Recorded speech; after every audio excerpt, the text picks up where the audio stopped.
Selanjutnya Pak Suhadi. Silakan, Pak.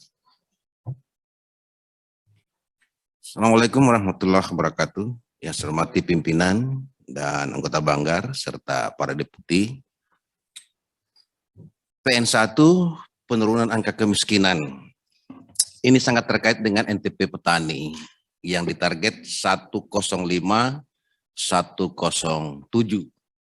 dengan pertumbuhan sektor pertanian sekitar 4%. Saya dari Komisi 4, Pak.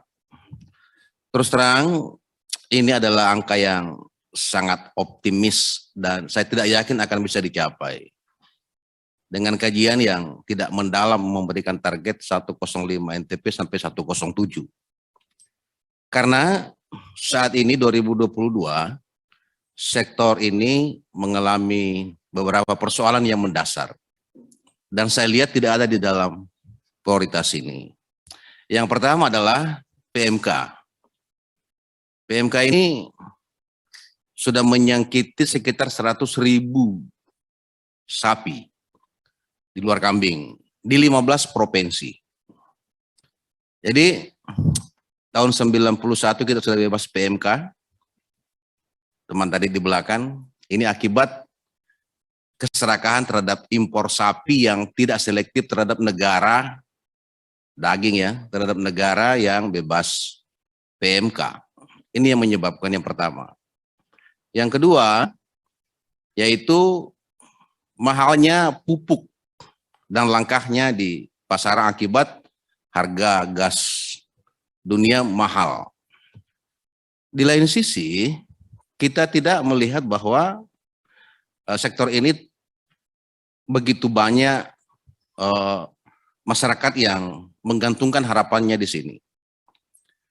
Sedangkan 5 tahun terakhir anggaran di sektor ini turun terus. Sekarang tinggal 13 triliun. Jadi kemampuan untuk mensupport peningkatan produksi saat ini tidak sebanding dengan upaya atau keberpihakan pemerintah terhadap sektor ini. Dengan demikian, saya meminta supaya persoalan ini menjadi salah satu persoalan yang kita jawab di dalam kebijakan di Bappenas. Yang kedua, DAK dengan food estate.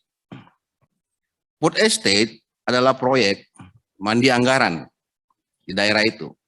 Hasilnya, kami di Komisi 4 itu menilai sangat tidak sebanding dengan alokasi anggaran yang diberikan terhadap food estate itu.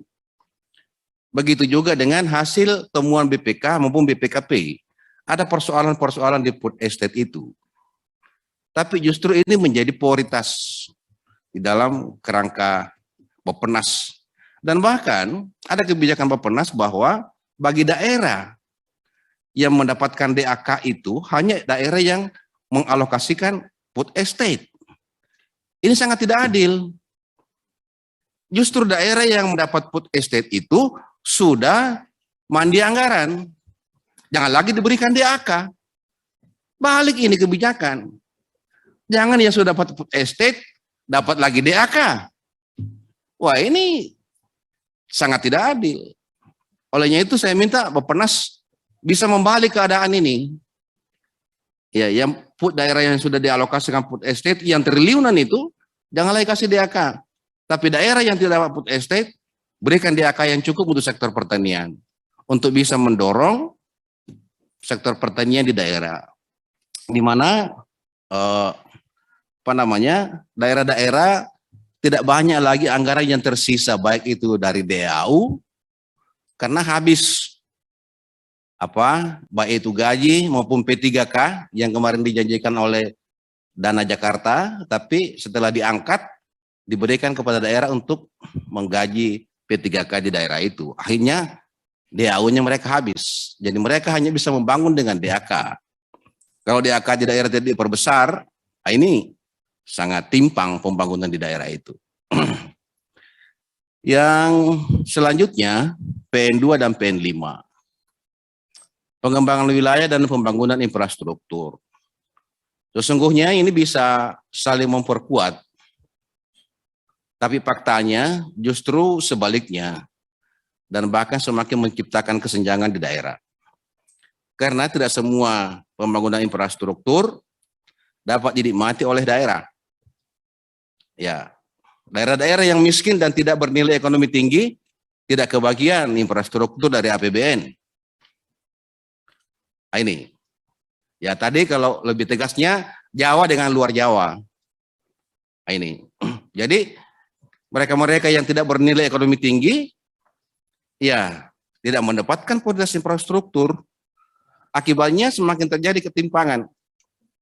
Olehnya itu, maka untuk bisa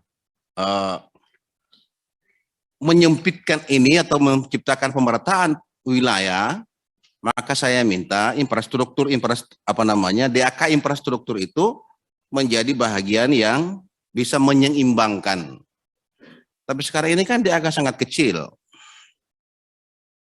Utuhnya di bidang infrastruktur, baik itu jalan, pertanian, dan lain sebagainya. Begitupun terhadap daerah-daerah yang terkena bencana. Saya sebagai wakil ini menjadi suara rakyat saya, harus saya suarakan. Sulawesi Barat itu bencana 2021 pada bulan Januari, gempa. Kantor gubernur rubuh, bupati, hampir semua kantor, rumah sakit. 2022 kena lagi. Kemarin 5,8 mengungsi lagi. Kalau daerah-daerah seperti ini tidak diberikan perhatian khusus, belum menyelesaikan bencana kemarin, dapat lagi bencana yang kemarin masih ada dinas yang berkantor di dalam kantor dinasnya, sekarang tidak ada lagi. Karena yang rata-rata kemarin jatuh sudah. Nah, ini tidak bisa membangun wilayah ini. Dengan demikian, Bappenas bisa mencarikan formulasi. Ya, apakah itu ada ide dan lain sebagainya, supaya daerah ini bisa bangkit kembali. Kasihan kalau tidak diberikan perhatian khusus daerah-daerah yang terkena bencana ini. Saya kira ini beberapa harapan kami untuk bisa diberikan tanggapan. Yang terakhir terhadap alokasi untuk IKN, ya saya minta supaya menjadi pertimbangan, jangan sampai terlalu besar tidak terrealisasi juga. Ya, sudah besar tapi tidak terrealisasi, justru banyak prioritas-prioritas dari yang sangat dibutuhkan justru tidak diberikan karena kita terlalu banyak mengalokasikan kepada IKN. Saya kira demikian, terima kasih. Wassalamualaikum warahmatullahi wabarakatuh. Waalaikumsalam, terima kasih. Selanjutnya